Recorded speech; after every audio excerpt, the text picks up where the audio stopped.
Depuis la nuit des temps, elle frappe sans prévenir.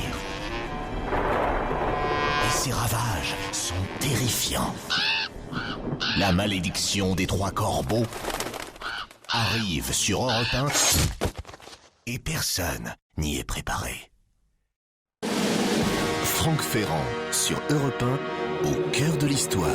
Nous sommes le 4 juillet, date fériée aux États-Unis où c'est le jour de l'indépendance. C'est aussi le jour de réouverture de la Statue de la Liberté fermée aux visiteurs depuis 8 mois à cause des dégâts causés par l'ouragan Sandy. De quoi inspirer Franck Ferrand. Bonjour Franck. Bonjour Céline, bonjour à tous. En cette période de tension et de tension compréhensible entre les États-Unis et l'Union européenne, on aurait tendance à oublier ce grand emblème de l'amitié franco-américaine qui rouvre aujourd'hui la Statue de la Liberté. Inutile de vous présenter la demoiselle, Miss Liberty, la New-Yorkaise, est devenue l'effigie du Nouveau Monde. Pour des générations d'émigrants, elle aura été la porte vers une existence nouvelle, un accès à la terre promise. Au fil des générations, les citoyens des États-Unis ont fini par s'identifier à elle. Or, je pense que l'on étonnerait la plupart d'entre eux en leur rappelant que cette statue géante est un cadeau fait aux États-Unis par la France. Pour nous raconter l'histoire de la Statue de la Liberté, vous avez invité 2 grands spécialistes des États-Unis. Et oui, Nicole Bacharan, qu'on ne présente pas, c'est une des bonnes fées de cette émission, et Dominique Simonet. Ils n'ont encore publié ensemble qu'un ouvrage sur le 11 septembre, non pas sur la Statue de la Liberté, mais je sais que ça fait partie de leur projet, qu'ils ont ça dans leur tiroir.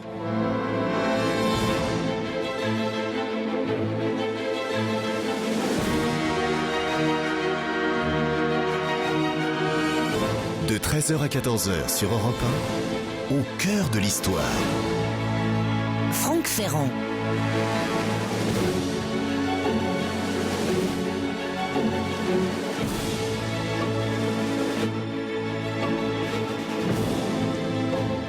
L'idée de réaliser une statue incarnant la liberté est née donc en France en 1865. C'était à la suite de l'assassinat du président Lincoln.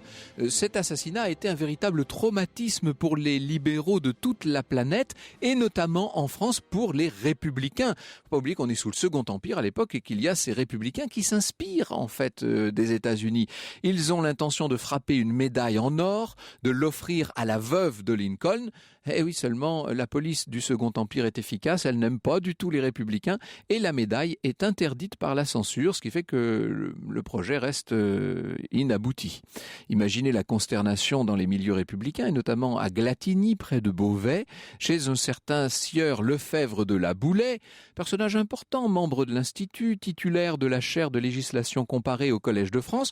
Voilà un juriste influencé par la pensée de Tocqueville, un homme à l'époque âgé d'une bonne 50aine d'années et qui anime chez lui un cénacle pro-américain, tout à fait républicain bien sûr, cénacle où se réunissent surtout des francs-maçons dont le grand historien Henri Martin.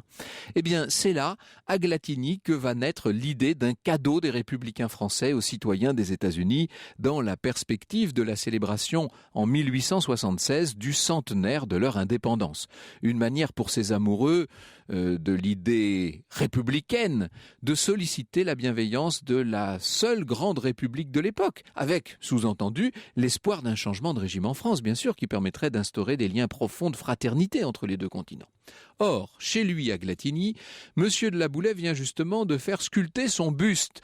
Il a pour cela fait appel à un jeune artiste de 31 ans, un Alsacien d'origine aux sympathies républicaines affichées, Frédéric Auguste Bartholdi. Bartholdi passe du temps dans l'intimité de la Boulaye, il rencontre ses amis, il surprend des conversations. Et quand on parle de faire un cadeau aux États-Unis sous la forme d'un monument ou d'une statue, évidemment, il dresse l'oreille.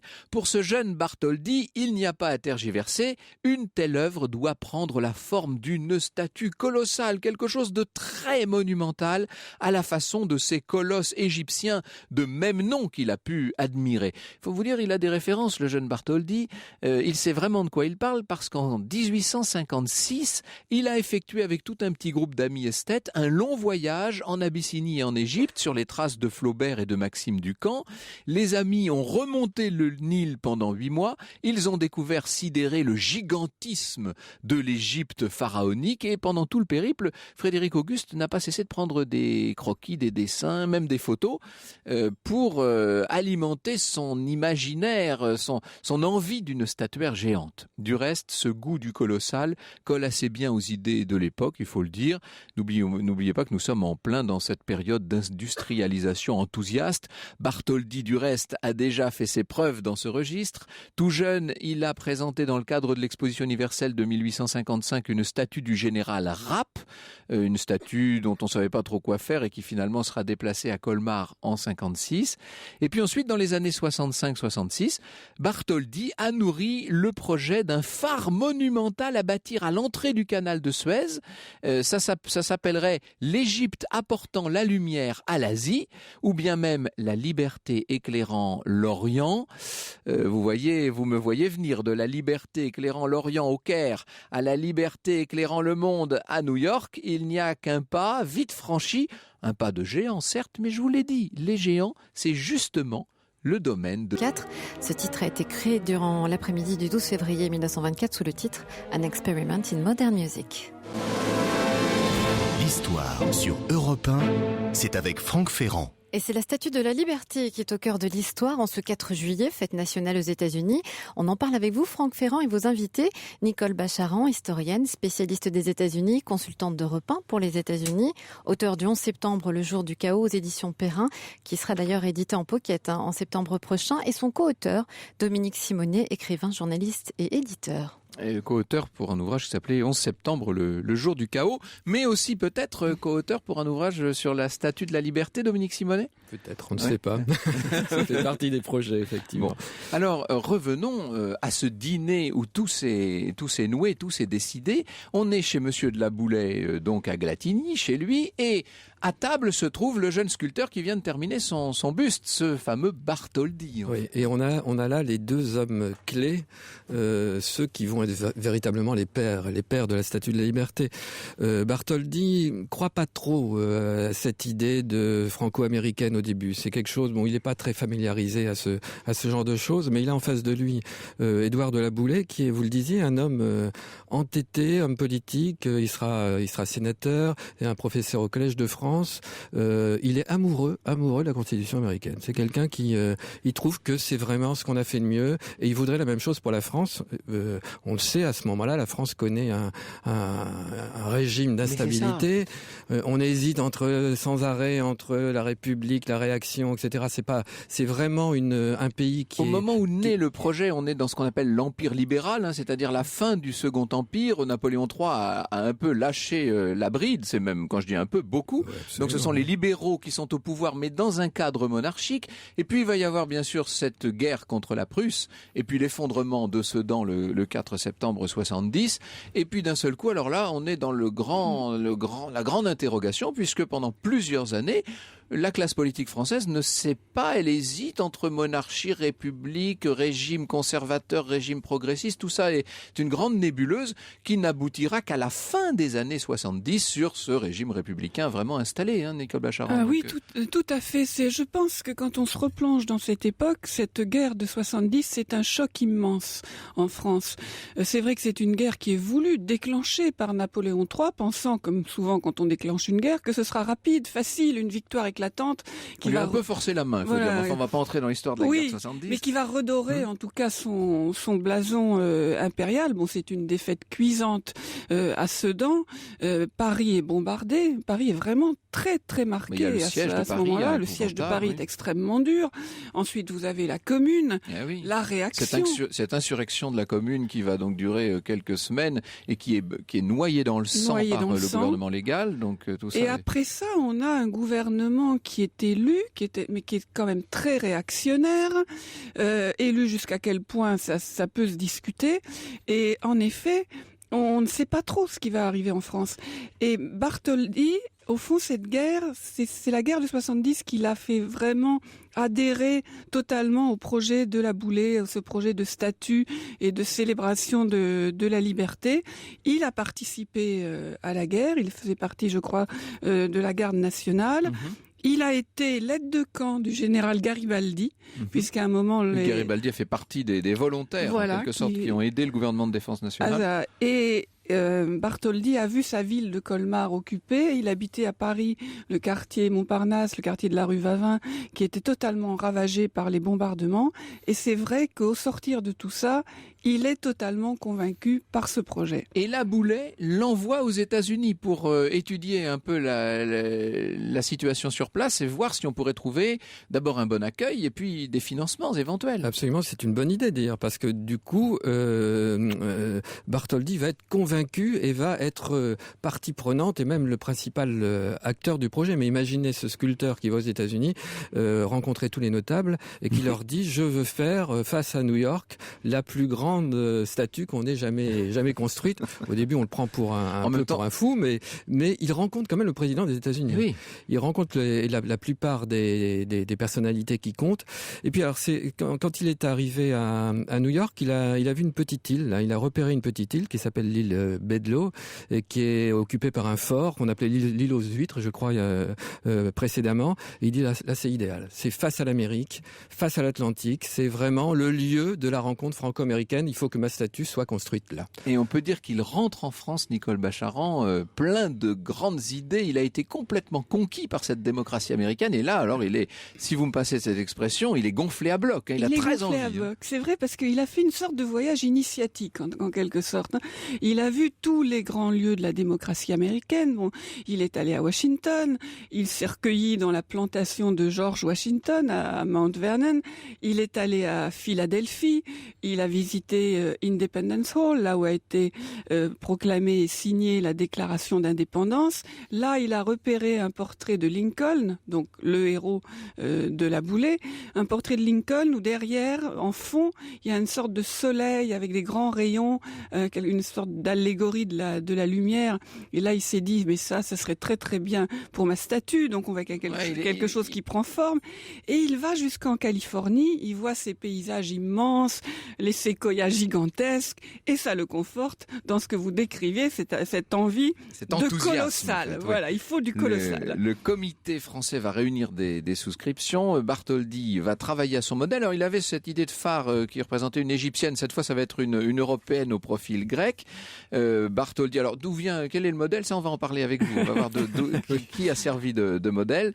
En tout cas, on peut dire que Bartholdi est prêt à se mettre à l'ouvrage. Dès 1880, il a les 600 000 francs nécessaires.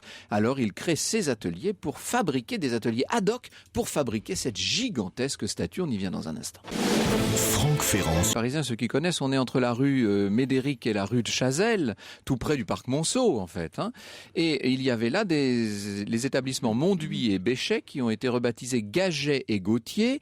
C'est une entreprise très importante qui fabrique toutes sortes de couvertures en zinc, de plaques de plomb, de cuivre. Et ce sont eux notamment qui ont fait le dôme de l'Opéra, l'Archange Saint-Michel sur la flèche de la Sainte-Chapelle, le campanile des Invalides, etc. Donc ils sont habitués en quelque sorte, sauf que là, ce que leur propose Bartholdi, c'est un chantier d'une ampleur assez extraordinaire. C'est vrai qu'on n'avait encore jamais vu une statue de cette démesure. Et ce qui est intéressant, c'est de voir qu'en fait la statue de la liberté, on le rappelle, est quand même le symbole à l'origine de l'alliance franco-américaine, a été construite à Paris puis par petits morceaux. On l'a vu en fait grandir, on l'a vu se développer. Les habitants du quartier ont vu la tête sortir des toits peu à peu. Voilà. Alors, elle était normalement prévue, c'était l'idée de la Boulay. Il voulait offrir cette statue, que la France l'offre aux États-Unis pour le centenaire de l'indépendance. Donc en 1876. En 1876, mais bien évidemment c'est trop tard. Le chantier va prendre, ils s'en rendent compte à ce moment-là, beaucoup plus longtemps. Mais c'est pas grave. Il y a un petit morceau. Il y a le bras droit avec la torche et on l'envoie aux États-Unis. Ça rate juste l'inauguration de l'exposition de Philadelphie du centenaire de l'indépendance, mais les Américains pourront quand même la visiter. Et donc on verra avec à ce moment-là un public nombreux avec des hautes formes en train de visiter ce petits morceaux. La tête de la statue, en fait, hein, c'est ça? Voilà. Non, ça c'est le bras. C'est le bras avec la torche, oui. D'accord. Et alors pendant ce temps-là, ça continue à Paris. On continue à construire les autres morceaux. Effectivement, la tête avec la petite couronne. Et puis un autre morceau sera donc inauguré pour l'exposition, cette fois parisienne. Et on verra les Parisiens acclamer pendant le parcours de cette tête, acclamer ce petit morceau de la Statue de la Liberté en chantant la Marseillaise. Donc des deux côtés de l'Atlantique. On célèbre d'une certaine manière cette alliance séculaire. Oui. Et puis la liberté, hein, c'est bien là pour le coup, et la notion prend toute sa force étant donné le climat politique de l'époque, hein, de ce nouveau régime qui est en train de se chercher en France et qui finit au tournant des années 1880 par s'installer véritablement cette République qui se veut fondée là-dessus. C'est vrai que ça n'était pas gagné. Ah, c'est vrai. Alors, on a vu qu'au début, il y a eu des fonds pour lancer le chantier, mais le gros problème de cette construction, ça va être de constamment trouver de l'argent, en vérité. Il faut des sous, tout le temps, énormément d'argent, et ça n'est pas une construction publique. Et La Boulée, notamment, et son comité de l'Union franco-américaine va faire preuve d'une imagination débordante. Il va y avoir un grand concert où les heureux invités auront le privilège de payer leur ticket extrêmement cher, pour lequel Charles Gounod aura composé une œuvre originale. Il va y avoir une grande loterie, une loterie nationale. Je pense qu'il y a eu 100 000 Français qui ont participé, dans l'espoir à la fois de participer au projet de construction de la statue, mais aussi de gagner un des lots. Et deux lots, les deux plus importants, ce sont justement des sculptures de La Boulée. Il va y avoir comme ça toutes sortes d'événements, et les États-Unis bientôt vont devoir prendre le relais, puisque la statue et les frais de cette statue sont assurés par la France, mais il faut l'accueillir ensuite. Voilà, faut faire le piédestal. Le socle qui est énorme en fait. Qui est un véritable monument à lui tout seul. Voilà, il fait une 50aine de mètres de haut. Et là aussi, il va falloir trouver de l'argent. Et au moment où on a besoin en fait de ce socle, où la statue est presque prête, le Congrès des États-Unis dit non, on n'a plus, c'est pas une priorité pour nous pour l'instant. Il va falloir de l'argent privé.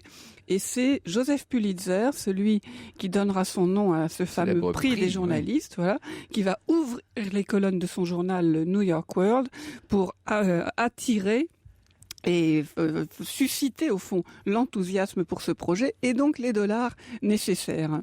Alors pendant ce temps, du côté de la plaine Monceau, à Paris, la statue est en train de prendre forme, elle se dégage chaque jour, ça devient une véritable attraction. Les Parisiens du quartier d'ailleurs vont s'habituer à voir cette statue et puis ça leur fera tout drôle lorsqu'elle partira réellement. Et alors le visage, les traits de la statue sont maintenant visibles. À qui ressemble-t-elle? C'est ce que nous voyons dans un instant. L'histoire sur Europe 1, c'est avec Franck Ferrand. The Cathedral, Statue of Liberty, un extrait de l'album Southern Gospel Treasury Series. Et nous sommes au cœur de l'histoire de la Statue de la Liberté cet après-midi avec vous, Franck Ferrand, et vos invités, Nicole Bacharan et Dominique Simonet. Et oui, et La Boulée, dont nous vous parlions au début, qui est donc à l'origine de ce projet, décrivait ainsi la statue telle qu'elle allait prendre forme. Ce n'est pas, disait-il, la liberté avec un bonnet rouge sur la tête et une pique à la main, qui marche sur des cadavres. La nôtre, d'une main tient la torche, non la torche qui incendie, mais le flambeau qui éclaire. De l'autre, les tables de la loi. Cette statue, symbole de liberté, nous dit en même temps que la liberté ne vit que par la vérité et la justice, la lumière et le droit. Vous voyez, vérité, justice, lumière et droit, nous sommes bien dans une démarche à la fois de juriste et de franc-maçon. On va venir sur cet aspect, bien entendu. C'est cette liberté, ajoutait La Boulée, que nous voulons. C'est elle qui restera éternellement l'emblème de l'Alliance, de l'Amérique et de la France. Alors, quel trait va-t-elle prendre, cette statue de la liberté? On a tout évoqué. On a même dit que Bartholdi était allé à Pigalle, à la louée de Pigalle, et qu'il avait choisi la plus charmante des prostituées pour en faire ça. On a dit beaucoup de choses, mais elle n'a pas l'air très drôle, cette. Ah non, ça, c'est quand même sévère, un visage très sévère, donc moi je doute de la version Pigalle, je ne sais pas. Mais par contre, on dit beaucoup plus qu'elle ressemble à la maman d'Auguste Bartholdi. Charlotte Bartholdi, qui était une maîtresse femme et qui, je crois, menait un peu à la baguette toute la famille. Elle était veuve. Et même son fils, son sculpteur de fils, qui était une star dans son domaine, de filet doux, puisqu'il s'est marié en catimini aux États-Unis avec une dame dont il a dit à sa maman qu'il l'avait rencontrée aux États-Unis, que c'était en quelque sorte urgent, mais dont on pense qu'elle était en fait avec lui depuis bien longtemps et qu'il l'avait amenée pendant le voyage depuis la France. Donc il semble que ce visage sévère serait Madame Bartholdi. Vous imaginez ce jeune, enfin ce sculpteur, il est un peu moins jeune là maintenant, et qui va faire une statue de sa mère gigantesque, Dr. Freud, dominant le Nouveau Monde. C'est tout à fait impressionnant. On a dit aussi que celle qui aurait pu servir de modèle, qui avait le profil grec adéquat, c'était Eugénie Boyer, disait-on, qui était l'épouse du milliardaire Isaac Singer, l'homme des machines à coudre, et qui en fait aurait en l'occurrence financé une partie du projet, donc on lui aurait fait cette fleur. Ça pourrait être un hommage. Il y a pas mal de possibilités. En tout cas, on peut pas affirmer. On ne sait pas exactement qui était représenté. Non, mais le visage de la maman de Madame Charlotte Bartholdi, mais maintenant est entrée dans la version officielle. Les Américains l'admettent. Voilà, effectivement, c'est peut-être un peu psychanalytique. Alors cette statue, il faut qu'on en donne un peu les dimensions. C'est quelque chose d'absolument gigantesque qu'a conçu Bartholdi. Et c'est vrai qu'aujourd'hui, parfois, on minimise l'affaire parce que d'une certaine manière, au regard, elle a un petit peu rapetissé. Parce que les buildings du sud de Manhattan sont tellement énormes que quand on regarde une vue générale du port de New York, elle est rentrée elle est à l'échelle. Petite. Oui. Mais si on se trouve au pied de cette statue, ou si on regarde les photos des gens qui ont visité le bras et la torche ou la tête, elle est absolument colossale. 46 mètres de haut, et comme elle est montée sur ce piédestal qui fait lui-même 50 mètres, on n'est pas très loin des 100 mètres je crois total. 93 mètres, c'est ça, 93 mètres exactement. 31 tonnes de cuivre, 125 tonnes d'acier. Il faut 354 marches pour accéder donc à la couronne de la liberté. C'est vraiment colossal. Ce qu'il faut dire, c'est que l'innovation technologique était assez extraordinaire, parce que après Viollet-le-Duc, qui avait été chargé de concevoir le projet par Bartholdi et Laboulaye, c'est Gustave Eiffel qui a pris la succession. Ils ont employé une technique, je suis pas spécialiste, mais qui était assez innovante à l'époque, surtout vu la démesure de la statue. C'était Viollet-le-Duc, le célèbre architecte Viollet-le-Duc, qui avait donné l'idée, absolument, oui, de repousser, c'est-à-dire qu'on construit les formes de la statue par du cuivre qu'on repousse de manière à ce qu'il épouse le gabarit.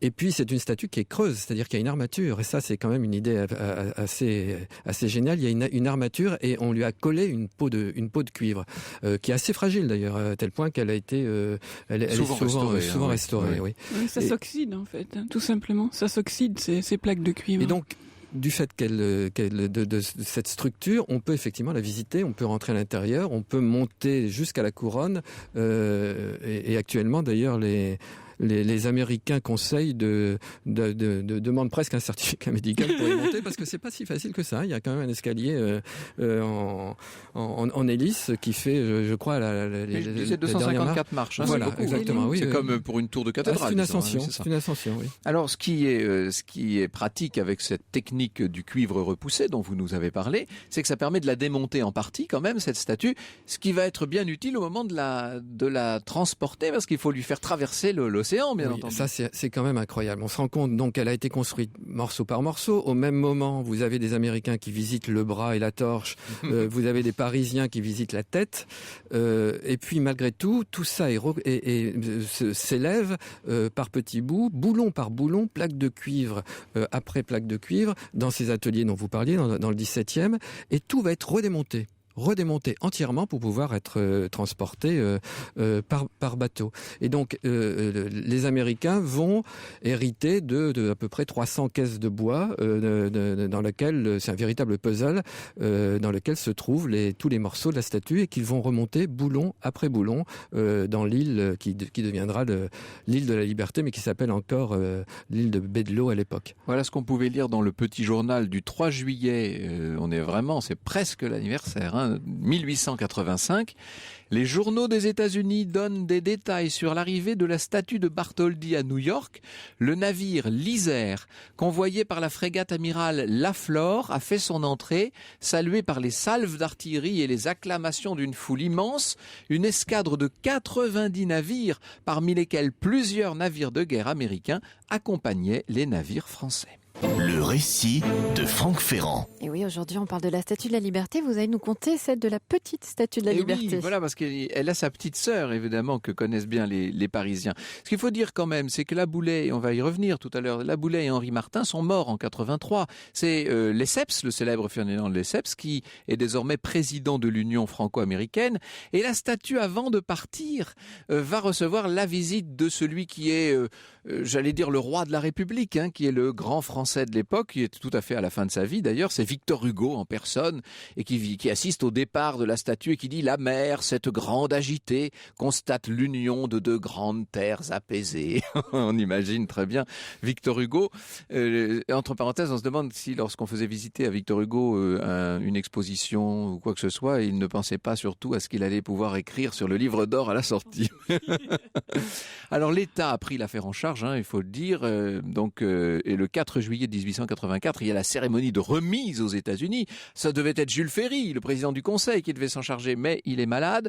Grant, de son côté, s'est excusé, donc c'est un peu bizarre cette cérémonie, et finalement c'est Lesseps qui va remettre officiellement la statue au plénipotentiaire Morton. Alors, pour remercier les Français, le comité des Américains de Paris organise dès 1884 une souscription pour offrir à la ville de couler en bronze le modèle original de 11,50 m qui avait été fait par Bartholdi et qui avait servi de matrice à la statue définitive.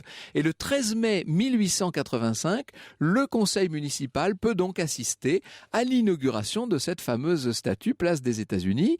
La Place des États-Unis d'ailleurs vient juste d'être créée, elle a été créée en 1881 sur l'emplacement des anciens réservoirs de Passy. Seulement, une statue de 16 mètres de haut, quand vous comptez le piédestal, ça réclame un site un peu plus dégagé, évidemment, un peu mieux adapté que cette place des États-Unis.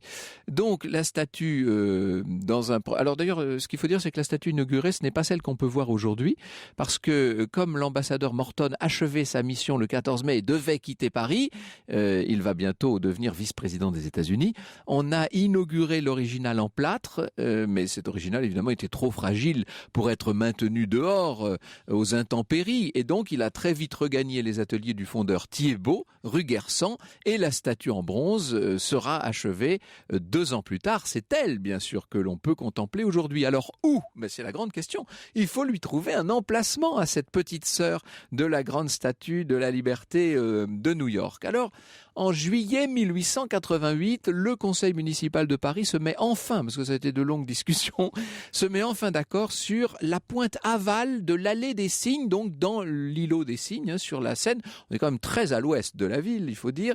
Et on est en train de préparer, bien sûr, l'exposition universelle de 1889, celle qui voit sortir de terre la Tour Eiffel. Et donc, cette petite statue de la Liberté, enfin, fait quand même 16 mètres de haut, sera un des points forts de cette exposition universelle. Et d'ailleurs, à l'époque, la statue regarde vers Paris et vers l'exposition universelle. Elle ne sera retournée vers l'ouest et vers le continent américain qu'en 1937, à la faveur d'une autre exposition universelle, évidemment. Enfin, la grande expo, en tout cas, de 1937. Alors, cette grande dame, si je puis dire, voyage dans les derniers jours de juin. Il faut imaginer, bien entendu, son déplacement. Et elle est inaugurée le 4 juillet 1889 à 14h. On est en plein dans l'exposition universelle. C'est le président Carnot, le président de la République en personne, qui vient l'inaugurer avec monsieur Whitelaw Reid, qui est l'ambassadeur des États-Unis. Le matin, les 2 hommes se sont rendus sur la tombe de Lafayette au cimetière de Picpus. Vous voyez, il y a toujours évidemment cette forte symbolique de l'amitié franco-américaine. C'est un peu, avec quelques années d'avance, le Lafayette nous voilà de Pershing. Ferdinand de Lesseps est là, bien entendu, lui aussi, entouré de ses filles. Quant à Frédéric Auguste Bartholdi, il est devenu le héros de l'affaire, bien entendu. Il ne mourra que beaucoup plus tard, lui. En octobre 1904, à l'âge de 70 ans, à l'époque, il était complètement obsédé par une idée, c'était de voir un jour sa chère Alsace natale redevenir française, et il lui aurait fait la plus grande des statues, n'est-ce pas? Mais il mourra avant, évidemment, puisque l'Alsace ne redeviendra française qu'en 1919. Paris conserve plusieurs des œuvres de Frédéric Auguste Bartholdi, donc cette petite liberté de l'île des Cygnes, bien entendu, mais aussi le groupe de la place des États-Unis, et puis place d'Enfer Rochereau, une réduction en bronze de son lion de Belfort, ce lion qui justement était là pour attendre en quelque sorte la rétrocession à la France des départements que lui avait pris la Prusse devenue empire allemand. Autre œuvre monumentale conçue en 1878. Et puis, place des Ternes, il y avait un monument aux aéronautes du siège de Paris. C'était un monument assez original. Seulement, les Allemands l'ont fendu pendant la dernière guerre, donc on ne peut plus le voir, ce monument. En 1986, grâce à une souscription publique du grand journal International Herald Tribune, une reproduction exacte de la flamme, grandeur nature cette fois, parce qu'on a, nous, dans l'île des Cygnes, la toute petite flamme de la petite statue. Mais là, la reproduction de la flamme telle qu'elle est à New York, grandeur nature, cette reproduction a donc été offerte à la France par le peuple américain. Ça, c'est un vote du Congrès.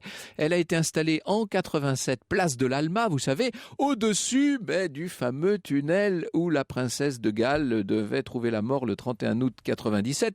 Ce qui fait que c'est officieux, ça n'a évidemment rien d'officiel, mais c'est un clin d'œil, une ironie de l'histoire. Cette flamme de la liberté, elle est devenue une sorte de monument à la mémoire de Lady Di.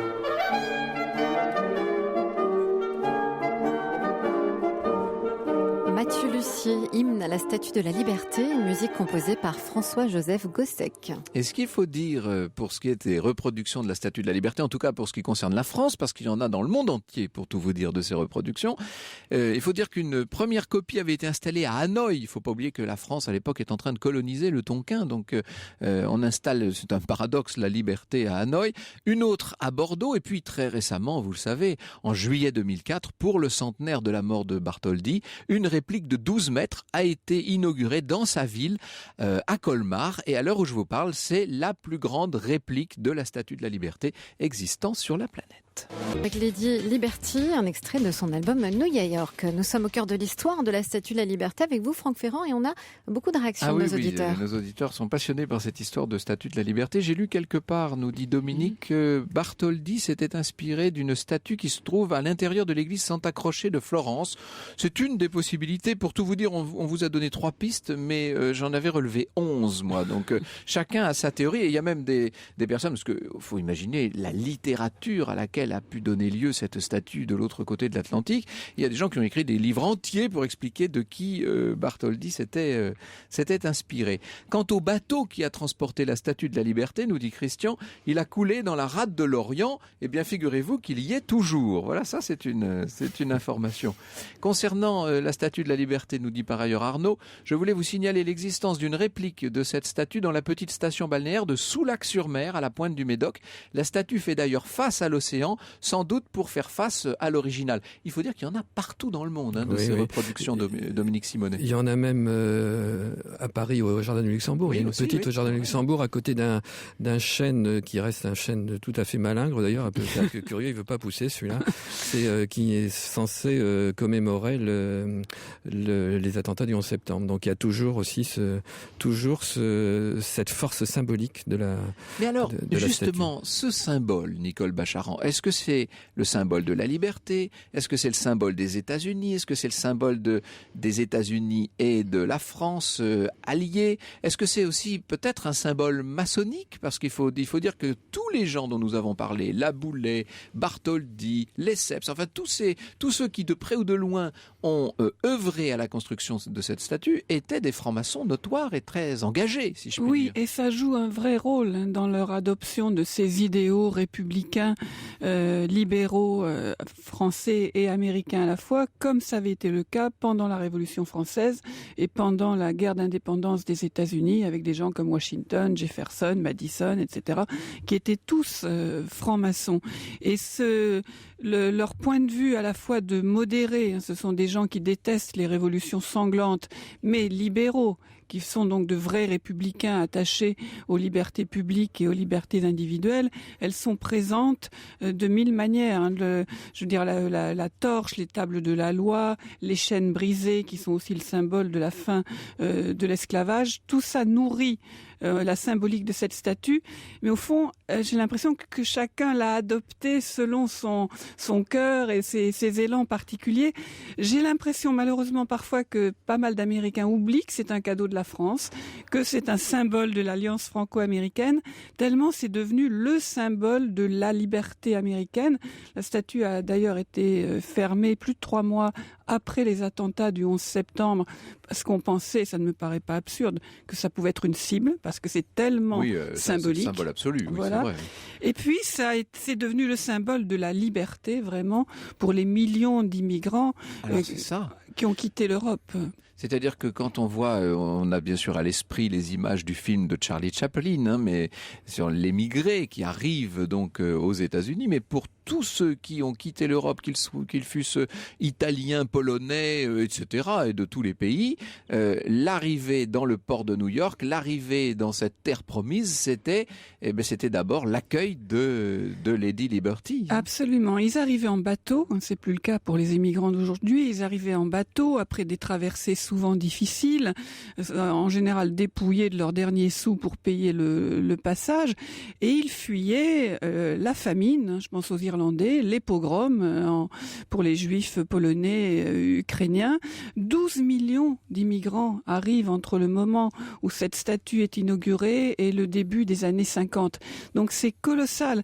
Et Hollywood, évidemment, a magnifié ce moment tellement émouvant et symbolique.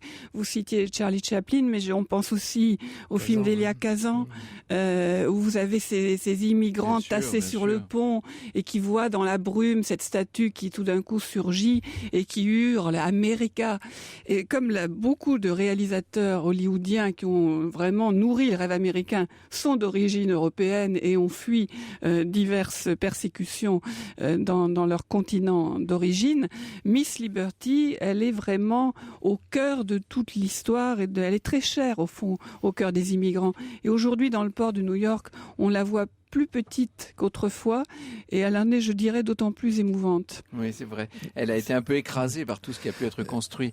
C'est difficile de faire Dominique plus fort, Simonet. je crois, dans qu'un objet. Certes, il est un gros objet, mais représente à ce point tout ce que, je ne sais pas, une certaine idée des droits de l'homme peut exprimer. Nicole l'a dit, c'est à la fois il y a l'esclavage, l'abolition de l'esclavage, la liberté. Ça, c'était l'idée originale de Laboulaye, mais aussi les relations franco-américaines, mais aussi les émigrants, mais aussi les États-Unis eux-mêmes. Vous montrez la Statue de la Liberté, ça représente immédiatement l'Amérique, mais ça représente plus. Et il y a aussi d'une certaine manière, il faut peut-être le dire, c'est une évidence, mais c'est une femme, la liberté. Oui, voilà. La liberté, c'est une femme, et d'ailleurs, en 1886, quand elle a été inaugurée, il y a eu une petite protestation. C'était un petit bateau, parmi les bateaux dont vous parliez, un petit bateau qui était un bateau de suffragettes et de femmes qui disaient mais la liberté est une femme, mais nous n'avons pas encore cette liberté, notamment pas les droits de vote à l'époque. Ah oui. Donc elle va d'une certaine manière jusqu'aux idéaux universels. On se souvient, on l'avait vu aussi, une réplique de la Statue de la Liberté sur la place Tiananmen qui a été écrasée par les chars à l'époque. Donc ça reste au vers de Victor Hugo, ô République universelle, tu n'es encore que l'étincelle, demain tu seras le soleil. Cette liberté éclairant le monde s'inscrit dans cette vision-là, évidemment. Oui, c'est une vision que vraiment ça a été porté quand même par cet homme qu'on connaît assez peu en France, Édouard de la Boulay, dont on a parlé pendant cette heure. Et il faut dire en plus, c'est cet homme qui avait une foi si grande, à la fois pour les relations franco-américaines, mais aussi pour ses idéaux démocratiques, qui adorait l'Amérique, qui adorait toute sa vie, adorait l'Amérique. Il n'est jamais allé en Amérique. Il n'a pas vu sa statue. Il n'a pas vu sa statue, il est mort avant. Ouais, ça, et donc, il ne sait pas du tout à quel point son rêve avait été concrétisé bien au-delà de tous ses espérances. Il est devenu une icône absolue, un peu comme notre Joconde au Louvre. Ce sont parmi les images les plus célèbres, on peut dire, et les plus reproduites de la planète. D'ailleurs, je me rappelle, moi, quand j'étais petit, la mode était à porter des t-shirts avec la tête de la Statue de la Liberté. J'ai connu la Statue de la Liberté sur des t-shirts avant de la voir en statue. Et je me disais, mais qui est ce personnage qu'on nous montre comme ça à toutes les sauces? Ça nous amène d'ailleurs aux produits dérivés, et Mathieu nous dit que le mot gadget proviendrait de l'entreprise Gadget. Alors qu'en est-il de cette origine du mot gadget qui serait un gadget de la Statue de la Liberté? C'est une possibilité, c'est effectivement alors pendant la construction de la statue dans ces fameux ateliers du 17e arrondissement à Paris, il y avait beaucoup de curiosité, vous l'avez dit, des personnalités, c'était très chic d'aller voir la statue, oui, et c'était voilà. quand même il fallait VIP comme on dit. Exactement, voilà, c'était Victor Hugo et puis quelques personnes, mais le grand public n'y allait pas, et donc il y avait un certain nombre de petites répliques qui avaient été imaginées, de petites statues qui avait été imaginée, dit-on, par un fondeur qui s'appelait Gadget. Et les Américains prononçaient gadget. Comme les Américains prononçaient gadget, c'est devenu effectivement, bon, ça, est-ce que c'est une légende, est-ce que c'est la réalité? Sans doute un petit peu des deux, mais effectivement, les mots se forment comme ça avec les usages et les modes, et c'est pas du tout. Et les statuettes se vendent partout. Et les statuettes se vendent comme la Tour Eiffel. Et alors aujourd'hui, les gadgets, le moins qu'on puisse dire, c'est qu'ils continuent à marcher. Il y en a dans tous les métaux, dans sous toutes les tailles. Enfin, oui, il y en a chez Tiffany's des très chers, il y en a en laiton autour du port de New York. On peut la trouver sous toutes ses formes et à tous les prix. Alors on peut donc, à partir d'aujourd'hui, à partir de ce 4 juillet 2013, cette Statue de la Liberté, on peut de nouveau la visiter. Elle vient de faire peau neuve en même temps, ils en ont profité. Oui, il y a eu plusieurs période comme ça de grande rénovation. Je me souviens que quand Ronald Reagan était président, il avait lancé un grand projet de rénovation. Donc la statue avait été fermée plusieurs années au public. Et là, elle a été fermée, vous le disiez en début d'émission, après le passage de l'ouragan Sandy à l'automne dernier, puisqu'elle avait été endommagée. Et elle ouvre aujourd'hui même, 4 juillet. On peut de nouveau monter ce fameux escalier jusqu'en haut, jusqu'à la couronne, et regarder par les fenêtres, puisque en fait, en dessous des faisceaux de l'auréole, il y a ces petites fenêtres où les gens apparaissent tout d'un coup tout petits. Et j'aimerais finir par un conseil, parce que quand on est à Manhattan, évidemment, il y a cette possibilité d'aller, mais ça prend presque une après-midi quand même. C'est toute une petite expédition d'aller visiter la Statue de la Liberté. Alors, la plupart des gens disent « Oh, à quoi bon, on la voit d'ici, c'est très bien. » Non, allez-y, car vraiment, c'est un souvenir inoubliable, c'est un moment extraordinaire. L'arrivée, l'approche devant cette chose absolument gigantesque, et puis ce symbole que vous avez l'impression de faire vôtre, c'est un moment magnifique. Merci beaucoup Nicole Bacharan et Dominique Simonet d'être venus de nous parler de ce dont vous allez peut-être un jour parler par écrit, mais j'ai cru comprendre que vous restez discret sur la question. Vous nous avez convaincus là, je crois. Merci en tout cas de nous avoir parlé de Miss Liberty.